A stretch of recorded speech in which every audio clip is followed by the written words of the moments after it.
ഒന്നിനും കൊള്ളാത്തൊരു ടീം, ഒരു ഐഡന്റിറ്റി ഇല്ലാത്തൊരു മാനേജ്മെന്റ്, 18 സീസണായിട്ട് 17 ക്യാപ്റ്റന്മാരെ പരീക്ഷിച്ചിട്ട് പോലും എടുത്തു കാട്ടാൻ ഒരു മുഖവും ഇല്ലാത്തൊരു ടീം. ഇതുവരെ, ഇന്നലെ വരെ, അല്ലെങ്കിൽ 18ാം സീസണ് മുന്നേ വരെ ഈ ഒരു ടീമിനെ കുറിച്ച് പലരും പറഞ്ഞുകൊണ്ടിരിക്കുന്ന ഒരു ടീം. IPL തുടക്കത്തിൽ ആദ്യത്തെ 2 സീസണിൽ ഐക്കൺ പ്ലെയർ ആയിട്ട് ക്യാപ്റ്റനായിട്ട് മുന്നിൽ നിർത്തിയ യുവരാജ് സിംഗിനപ്പുറം ഒരു കഥ പറയാനില്ലാത്ത ടീം. പലപ്പോഴും വമ്പൻ താരങ്ങളെയൊക്കെ സ്വന്തമാക്കിയിട്ട് പോലും ആ താരങ്ങളെ ഒന്നും സ്വന്തം ടീമിന്റെ ബ്രാൻഡിനോട് ചേർത്ത് നിർത്താൻ പറ്റാതെ പോയൊരു ടീം. പക്ഷേ 2025 അവർ ചരിത്രം മാറ്റി എഴുതിക്കൊണ്ടേയിരിക്കുകയാണ്. കിങ്സ് 11 പഞ്ചാബ് കിങ്സായി മാറിയതിനു ശേഷം രാജാക്കന്മാരെ പോലെ അവർ തലയുയർത്തി പിടിച്ചു നിൽക്കുന്ന ആദ്യത്തെ സീസൺ 2025.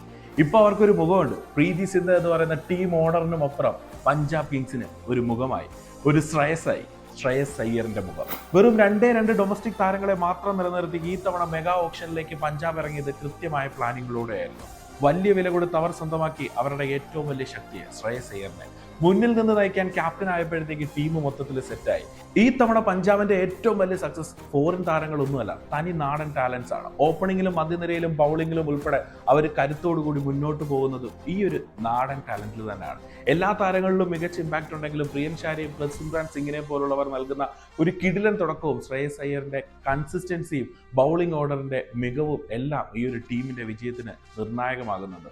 ഒപ്പം ഫോറിൻ താരങ്ങളുടെയും കൃത്യമായ കോൺട്രിബ്യൂഷൻസ്. ശശാങ്ക് സിംഗിനെ പോലെ മാറി വിളിച്ചിട്ടുള്ള ഒരു താരം ടീമിന്റെ ഒരു വിജയ ശില്പിയായി മാറി നിൽക്കുന്നതും കൈയടിക്കേണ്ട ഒരു കാര്യമാണ്. പഞ്ചാബ് കിങ്സ് ട്രാക്കിലാണ്. പോണ്ടിങ് ശ്രേയസ് അയ്യർ കോമ്പിനേഷൻ കൃത്യമായ ഒരു മിഷനിലാണ്. 10 വർഷം കഴിഞ്ഞ് കൊൽക്കത്തയിലേക്ക് കപ്പെത്തിച്ച അതേ ക്യാപ്റ്റൻ, 11 വർഷം കഴിഞ്ഞ് പഞ്ചാബ് കിങ്സിനെ പ്ലേ ഓഫിലേക്ക് എത്തിച്ച അതേ ക്യാപ്റ്റൻ പഞ്ചാബിന് ആദ്യത്തെ കിരീടം എന്ന സ്വപ്നം യാഥാർത്ഥ്യമാക്കി കൊടുക്കുമായിരിക്കും. വലിയ ചോദ്യമാണ്, വലിയ മിഷനാണ്. പക്ഷേ ശ്രേയസ് അയ്യറിന് ഇത് വെറും ഒരു കപ്പ് മാത്രമാകില്ല, പലർക്കുമുള്ള നല്ലൊരു മറുപടി കൂടിയാവും. എന്നാലും കാത്തിരിക്കാം. പക്ഷെ കാത്തിരിക്കുമ്പോൾ ആഗ്രഹിക്കുന്നത് ഒരൊറ്റ ടീമിന് കപ്പ് കിട്ടാൻ വേണ്ടിയിട്ട് തന്നെയാണ്. അതൊരു പേഴ്സണൽ ഒപ്പീനിയനാണ്. RCBക്ക് കപ്പ് കിട്ടണമെന്ന് തന്നെയാണ്. ബാക്കിയൊക്കെ കാത്തിരുന്ന് കളത്തിൽ കാണാം. കളത്തിലെ പ്രകടനങ്ങളാണല്ലോ, നമ്മൾ വാക്കുകൾ കൊണ്ട് പറയുന്ന പ്രകടനങ്ങളിലൊന്നും കാര്യമില്ലല്ലോ. എന്നാലും കമന്റ് ബോക്സ് പറയൂ, പഞ്ചാബ് കിങ്സ് ഈ സീസണിൽ തൂക്കോ? ശ്രേയസ് അയ്യറിന്റെ ശ്രേയസ് വീണ്ടും ഉയരുമോ?